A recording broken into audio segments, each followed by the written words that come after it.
bonjour à toutes et à tous, j'ai le plaisir de vous accueillir à la Séguinière. On a un petit peu de vent, mais on est à l'abri des regards. Derrière ce mur d'enceinte, on est dans la rue du Paradis à la Séguinière, sur Maison de Bourg de pierre, mitoyenne du coup que d'un côté, puisque derrière nous, il y a un petit programme d'habitation qui se fait. Mais là, on a un petit clos de jardin, vraiment sympa, intime. On est sur le soleil du soir, soleil couchant, on est à l'ouest.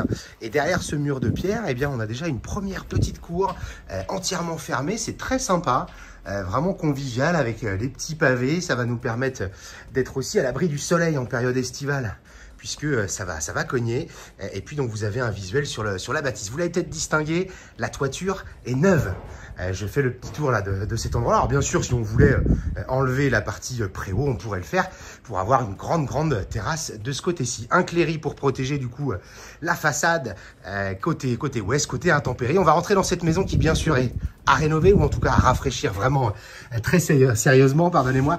Mais on a un volume qui est assez sympa, puisqu'on va avoir plus de 100 mètres carrés, presque 110 mètres carrés habitable. On attaque ici avec un petit coin de cuisine. Sur la droite, on va retrouver une chambre et l'accès à une cave. Je vous ouvre, hop là, excusez-moi, de ce côté-ci, une petite chambre à donner, donc avec une porte-fenêtre sur la cour. Ça pourrait être aussi une cuisine d'été. Le mur qui est ici, on pourrait l'ouvrir pour avoir une vraie grande cuisine et aller chercher encore la petite surface de la cave. Alors vous allez juste la distinguer rapidement de ce côté-là, et ça nous permettrait vraiment d'avoir un espace de vie cuisine sur le reste de l'extérieur notamment. Ici, la cuisine pour le coup qui est utilisée comme telle. Alors il faut vraiment nous excuser, on est en plein débarrassage, en plein chantier. Ici, ce qu'il faut retenir, c'est que dans tout cet univers-là, ce ne sont que des cloisons. Alors je vous fais faire le tour assez rapidement, la belle cuisine en formica de l'époque. Vous embêtez pas avec le chauffage, il n'y en a pas, si ce n'est des radiateurs électriques qu'il y avait autrefois qu'on pourrait réinstaller. Le petit hall d'entrée qui donne donc dans la rue du Paradis.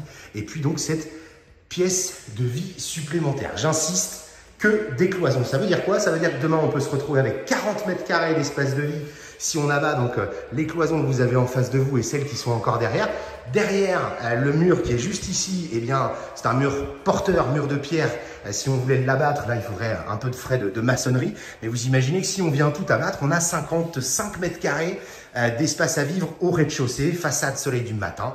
Et à l'étage, vous allez retrouver le coin nuit. Allez, on passe de ce côté-là, on grimpe rapidement à l'étage. Hop.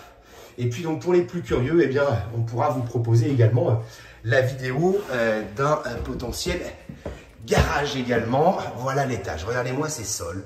On est sur des parquets en châtaignier avec, regardez, une pose en biais partout. C'est vraiment super. Alors la décoration, je n'en parle pas. On était sur une époque où on collait les meubles, on tapissait ensuite. On devait avoir une armoire certainement ici. Et oui, les générations passent. Et puis de la fenêtre, on est sur le toit des dépendances, mais on est sur les hauteurs de la Séguinière, avec un peu de panorama et de l'ensoleillement. Une première chambre, on est moins, on doit avoir autour de 14 mètres carrés.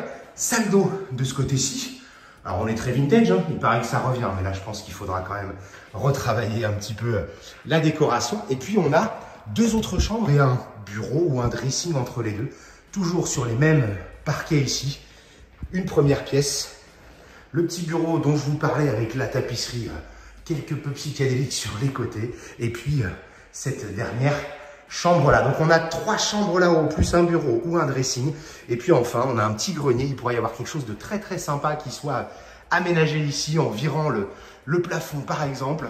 La toiture, je vous le rappelle, elle est neuve sur cette maison. Voilà, je vous invite donc à venir visiter cette maison. Vous nous retrouvez toujours sur www.mbcimo.com et puis sur la chaîne YouTube MBC Imo. Je vous dis à très bientôt.